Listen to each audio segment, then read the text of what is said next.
Welcome to rSlash Prorevenge, where OP manages to shut down an entire company.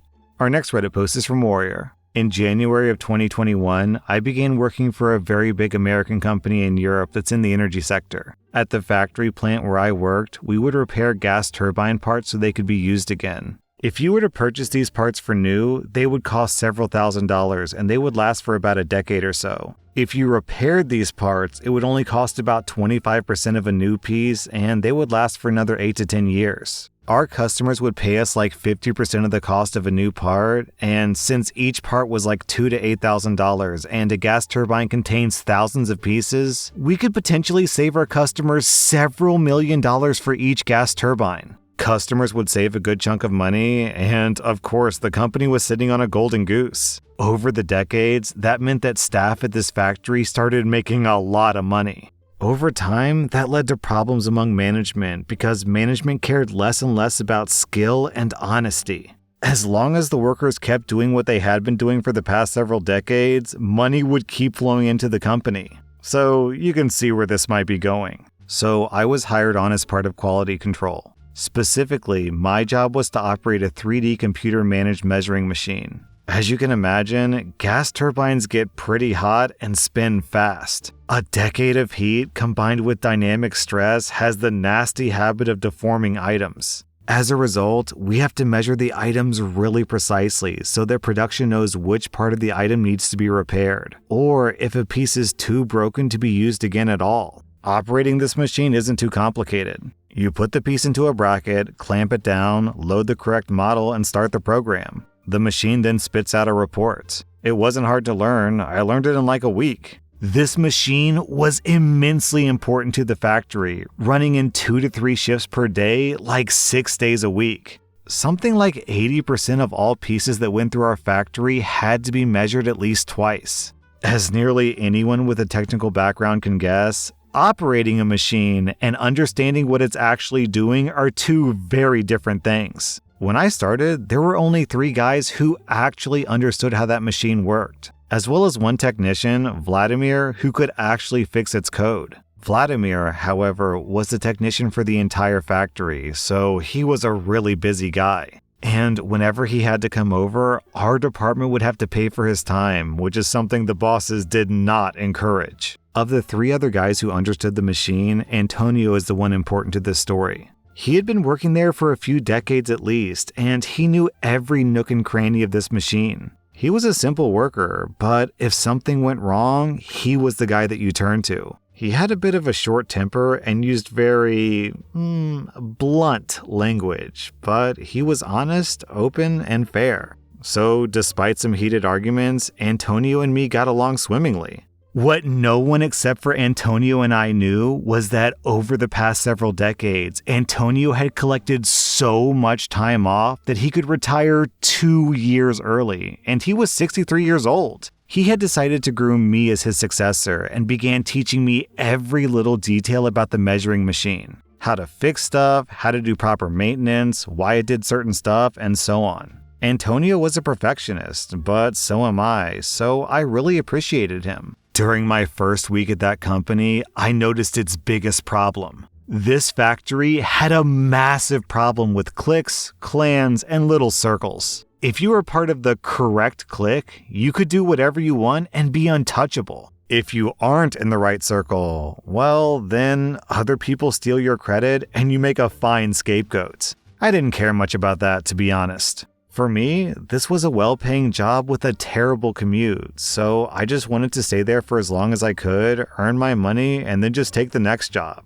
There was this 4th guy who operated the machine, Igor. Igor was part of the same clique as my boss, Manuel, my boss's boss, Freddie, and of course his own boss, Boris, who was Igor's brother. Igor was working the measuring machine simply because it was the most comfortable job that he could perform. He usually did the night shift because the night shift paid extra. Igor was, well, to compare him to a light bulb, he was like a wet match in a dark basement somewhere in a black hole. Maybe I'm being a bit too harsh with him now, but all I ever saw from him was how stupid he was. Igor was also pretty lazy, rude, and arrogant. After all, he had an untouchable status due to his brother's best friend being the boss of the entire assessment department. 6 months after I started working there, I had the first incident with the measuring machine. We received a bunch of rotary blades on pallets, and as one of our firm rules, we had to sort them in numeric order. Each rotary blade had its own serial number, so things went way faster and easier if everything was sorted in order. Since we had to pick up the blades one by one to measure them anyway, it wasn't that big of a deal, just a bit annoying. Igor never finished measuring a set of rotary blades if he could help it, leaving just 1 or 2 blades left for measuring. And even when he had to finish a set and start a new one, he would never compile the reports into one Excel sheet. I'm pretty sure he didn't even know how that worked. One morning I came to work after Igor's shift, and like usual, there were 3 unmeasured blades left over. I just shrugged and went to go measure them. The problem was that the pallets were a complete mess, and all the rotary blades were completely out of order. Igor had worked the late shift the day before and would also work the late shift that day, so I would actually get to see him for a few minutes when I handed my shift over. Of course, this meant that I would have to sort all the blades while also operating the machine to make sure there wasn't a delay. Usually, this is a chill job. The blades are never heavier than like 50 pounds, and you had like 6 to 14 minutes to measure out each blade. Sorting the last order took me 2 hours of quite sweaty work while also operating the machine, so I was somewhat annoyed. When Igor came back that afternoon, I asked him politely why he hadn't sorted out the blades. He rudely replied that he wouldn't do that. I was a bit baffled, and I asked him if he knew that sorting the blades was mandatory. Again, in a pretty rude tone, he said that he wouldn't talk to me about that. Outright refusing to speak to me about a problem? What the hell? I told him that if he didn't want to talk to me about it, then I would have to talk to my boss about it. He just gave me a smug smile and told me to go ahead and do that. Well, I did just that. I asked my boss about it, saying, "Hey, I thought that we were supposed to sort the rotary blades, or did we change that?" This led to a 4-way conversation between me, my boss, Igor, and his brother/boss. Boris wasn't happy at all, and my boss was rather embarrassed because it was clear that I was correct, but neither of them wanted to admit that their friend had done anything wrong. I did my best to remain polite and professional. The end result was rather inconclusive, with them issuing a kind request that we should please sort the pallets if they came in disorganized. Igor just shrugged, and it was clear that he didn't care. 3 more times the rotary blades came in unsorted, and each time Igor refused to sort the blades. Strike 1. 6 weeks later, there was a second incident. Every morning before I started, I would maintain the machine just like Antonio had showed me to do. One morning I came in and switched the machine to manual mode, like I do every morning. A second later, I heard a grinding noise and instantly stopped the machine. Obviously, in a machine this sensitive, a grinding sound is really bad. I quickly inspected the machine and found a deep crater in the stone surface, maybe an inch deep. I also noticed scratches along the entire length of the treads, so it was pretty clear this machine was running with the crater for a good bit. I immediately shut down the machine and told Vladimir and my boss that something seriously wrong was going on here. I took pictures of the damage with timestamps, just part of my usual paranoia. The machine was taken out of commission. The entire stone tread had to be reworked and the machine needed to be recalibrated.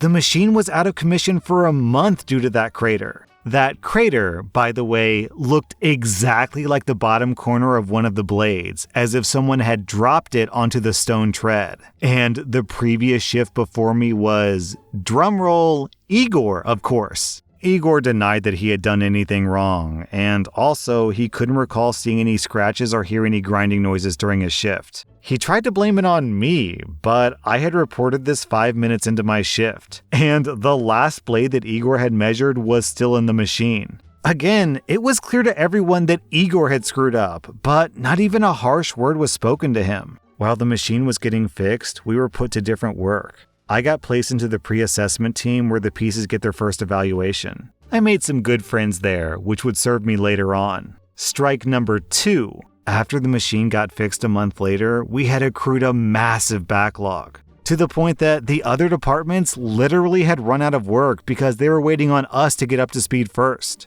The machine was supposed to work in 3 shifts, but Antonio had taken his 2-year vacation and the other 2 colleagues who knew how to run the machine had left for better jobs. So at that point, the only people left who knew how to work the machine were me and Igor.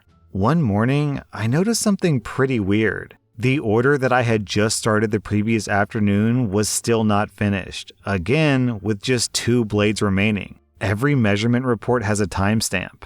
Typically, measuring these blades takes like 4 minutes each, but for some reason, Igor's reports had like 10 to 15 minute gaps between them. Some of them were even half an hour long. I knew that Igor was a bit of a slacker, but these gaps were huge, so I thought that maybe he had trouble with the machine. I asked him if he was having trouble with the machine, and he snapped at me that everything was fine. He asked me why I asked that. I told him there were some huge time gaps in the report, and I couldn't find any error messages. Igor looked at the timestamps for a moment, back at me, and then just shrugged and went home. On my next shift, I came in expecting Igor to have completed 4 orders, but instead, there were none. I was pretty confused because the measuring machine had been running over the weekend with no shutdown or restarts. But then, why were there no measurement reports at all? I called Vladimir because missing 4 entire orders worth of reports is a big deal.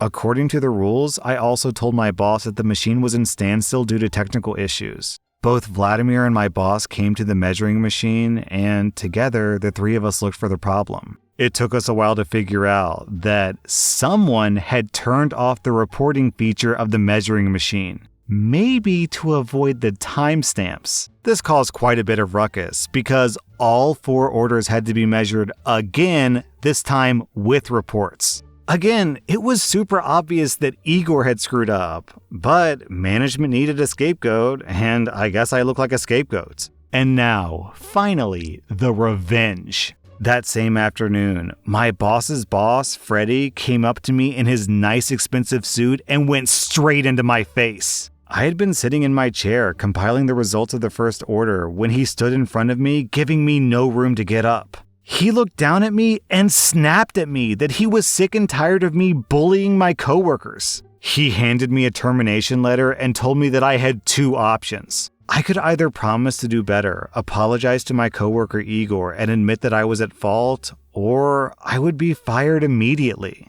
Well, one of the good things about being bullied for most of your childhood is that you learn to keep your head cool under stress. So I calmly took the boss's letter and read through it a few times. Freddie told me that he expected my written apology before 2 p.m. Well, when he turned around and marched out with a smug grin, he left me with the termination letter, with his signature on it. Fun fact, when both parties agree to it, a contract can be canceled immediately without any further responsibilities. I had 2 hours left until the deadline, so I spent it cleaning up my workplace and then, according to the rules, cleaning out my hard drive completely. I placed the backup into the assigned server with all the data correctly named and compiled. But, of course, I labeled this data as unsearchable, to avoid too much clutter. If you actually understand how the measuring machine works, you could find this stuff in like 20 seconds. If not, well then, good luck, buddy. So I packed up my stuff, then I went up to the office with my termination envelope in hand. The big boss had a smug smile the moment that he saw me, but his expression turned to confusion when he saw me with my laptop, work phone, and everything else. I handed him the resignation letter, offered a polite nod, and turned to leave. He shouted at me, "Where the hell do you think you're going?" I said, "You terminated my contract. So, according to the rules, I'm handing over all my equipment. Here's my safety shoes and safety glasses. Have a good day, Mr. Freddie." I said that with a cold, calculated voice, trying my best to sound like a lawyer. Then I went to my own boss and piled my stuff on his desk. My boss was confused as hell, asking me what was up. I told him that my contract was terminated.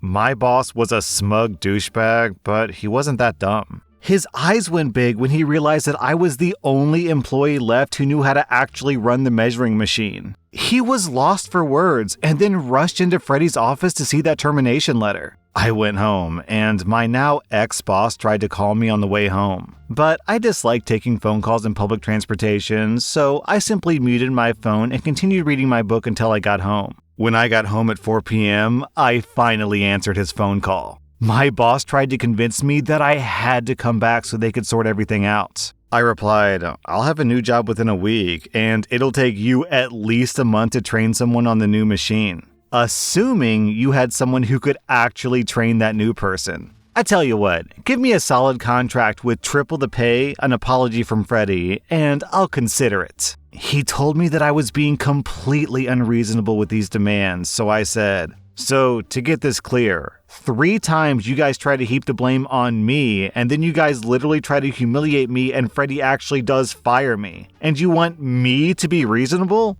Well then, I guess it would be reasonable to just ignore you then. So long! I hung up and blocked his number, as well as any other number that he used to try to call me on. The aftermath. As I mentioned before, I still had ears in the company, so I have a pretty good idea of what happened afterwards. The factory soon had a huge backlog. No one maintained or cleaned the measuring machine anymore, and since this was a precision machine, it didn't take that lightly. Vladimir was soon called in multiple times a day to fix a problem, which in return built up a backlog for him in other places. He tried to explain stuff to Igor, but yeah, that didn't work well. Other departments completely ran out of work to do. And of course, they didn't want to take the blame for missing deadlines, so the issue pretty quickly got escalated up the ladder. And with no one wanting to take the hit, it climbed higher and higher before it eventually got to the desk of the national CEO of the company. What followed was the arrival of the proverbial kill squad.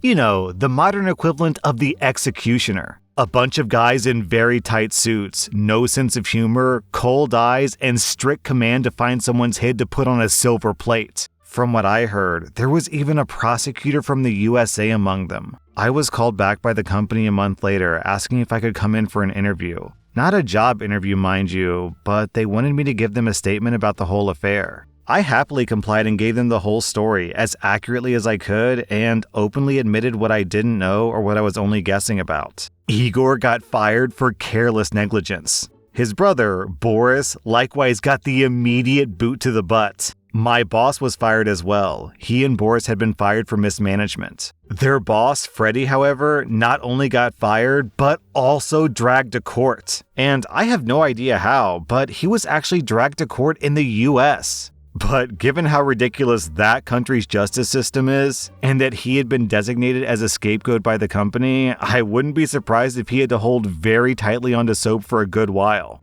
The entire factory went firmly into the red for the full year due to missing deadlines, which means daily fees of tens of thousands of dollars per contract. Last I heard, the company had to contract the producer of the measuring machine to train new employees how to operate it properly. I had asked for triple pay to do that job, but those guys were more like triple zeros at the end. Oh, and I did find a new job within one day. I was fired on Monday, had the interview on Tuesday, and started work on Thursday. I do manual measurements now in a quality control department. My boss is a blast, my team is friendly, and my commute is only 18 minutes long. I've worked there for 9 months now, and I'm already the de facto team leader for first sample stuff, and best of all, I'm appreciated for the work that I do. Man, so okay, as a business owner myself, I genuinely don't understand how you could have so much riding on just one team of people. I mean, obviously the problem here was incompetence, right, and nepotism and cronyism,